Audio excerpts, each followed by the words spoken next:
Recently, there has been a lot of controversy about Destiny 2. I really agree with a lot of the takes the community is bringing up, and I feel that many of the issues need to be talked about, as well as the praise it's been given. This isn't a rant on Bungie, rather than how I think the game should function. Let's be honest. Crucible, Strikes, Gambit. What happened to them? I also think Bungie's season structure is failing. They are supposed to help content droughts, but they end up just producing mediocre to average content every 2 or 3 weeks, with an occasional garbage season event that shouldn't exist because of how bad they are. I mean, what happened to them?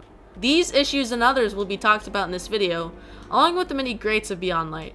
I hope you enjoy this video. I spent time on it, and if you feel a rating is earned, then do so. First, I'm going to talk about the Destiny content vault and weapon retirement.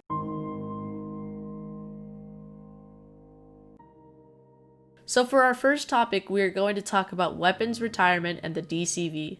Bungie did a smaller form of weapon retirement in Destiny 1. It was just for older exotics. I wasn't as much of a Destiny player as I am now, but I can say people were generally okay with it, I believe, because they just reintroduced them later.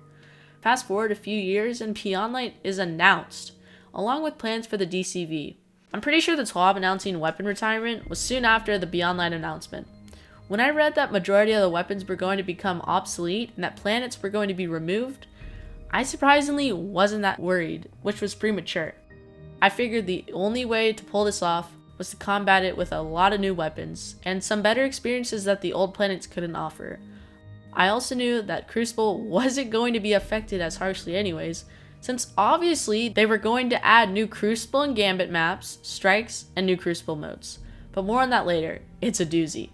However, as more and more TWABs got released, I started to get worried. Beyond Light was going to launch with one new strike, and it seemed to look like there was going to be nothing for those interested in PvP. It was also going to launch with what seemed like barely any weapons. The future of Destiny was questionable. Now it was launch day. After an amazing live event, I felt my expectations doubled. The campaign was phenomenal. Europa, a hostile but beautiful frozen moon. The story seemed to have really gotten better compared to the storytelling in past times. It was the honeymoon era, and let me just say, it was awesome. I didn't care much about how they really didn't cater to core playlists because I was just so involved on Europa. I knew the weapons were lacking, but man, the weapons they released were very much, in fact, slapped. But all of this didn't help the fact that half the game was gone. But me and many others didn't care enough, as like I said, we were involved on Europa. But honestly, before we even get into core playlist, I want to say one thing. Europa is awesome. It offers many new and exciting experiences and top-notch weapons. But you can't help but feel that maybe Bungie should have just made a new game if their IP physically couldn't handle the amount of content it had anymore. I think Beyond Light could have been a great transition with darkness subclasses and whatnot. But no, Bungie deleted half of the game's content and the damage has been done. 5 raids, gone. 4 planets, gone. 3 campaigns and all of their weapons, gone. Sunset. 13 Crucible maps, gone and none to replace them with.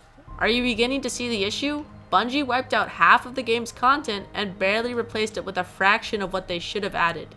Yes, this is due to budget, but like I said, they should have just made a sequel. Now, half of what you call the game Destiny 2 is gone. And yet we still didn't realize how naive it was to say that the game as a whole would be fine. We were wrong.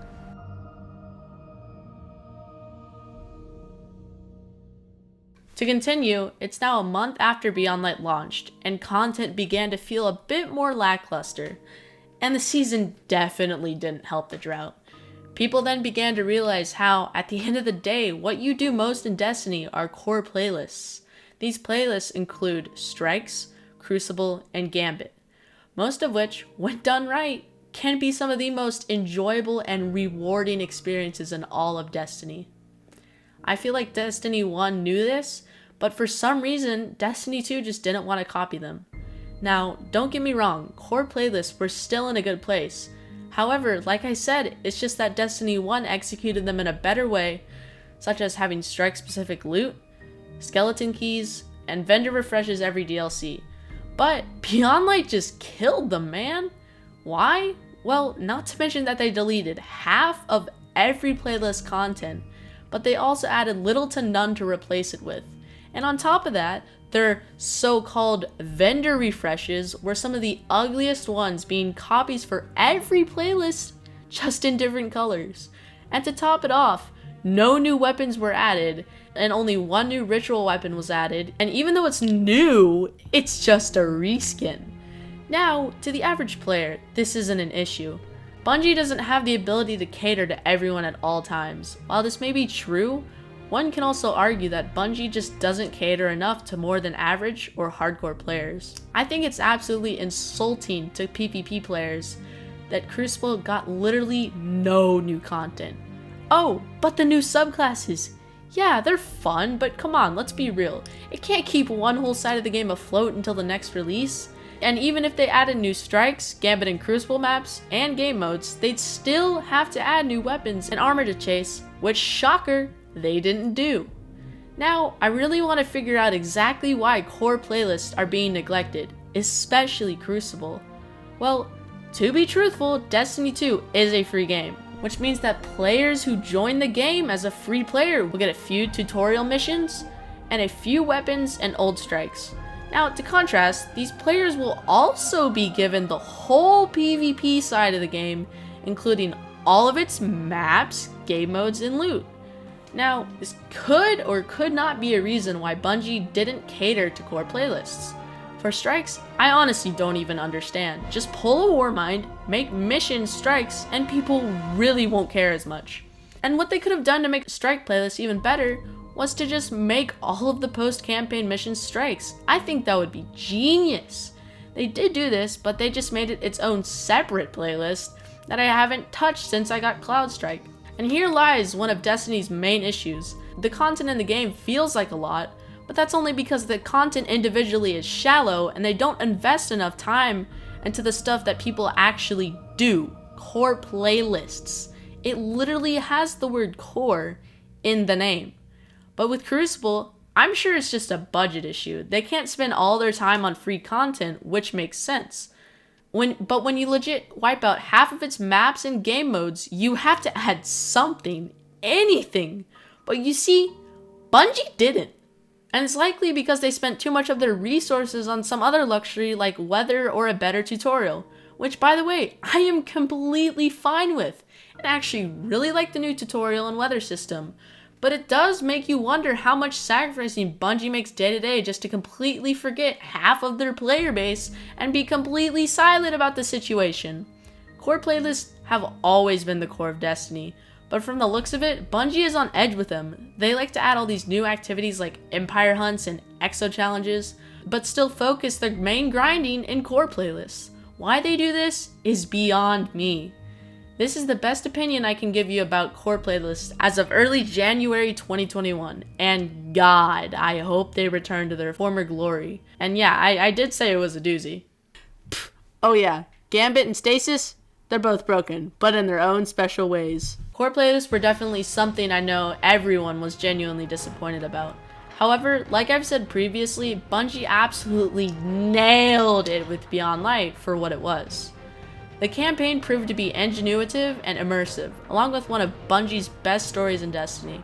The main selling point, Stasis, was a fresh and new take on how subclasses worked, and that proved to be very fun. Not to mention, Europa is an absolute banger of a planet, having its own weather system which is sick. Beyond Light also has a strike, which is okay, but definitely is challenging on higher levels, which is cool. However, before the raid launched, the content was definitely enough by all means, but it didn't feel like a whole DLC. That was until the Deepstone Crypt, launched 2 weeks after release, easily surpassed my favorite raids, becoming the #1 spot in the raid list. I still love you!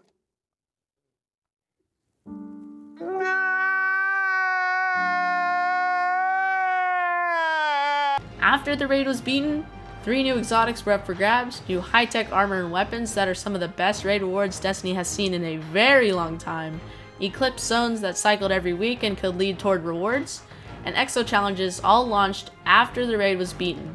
And don't forget, I mean, who could forget the absolute bangers Michael Salvatore created with Beyond Light. Shadowkeep's music took a while for me to like, but as soon as I heard the new songs, they were an instant hit to me. and I'm sure to the rest of the community.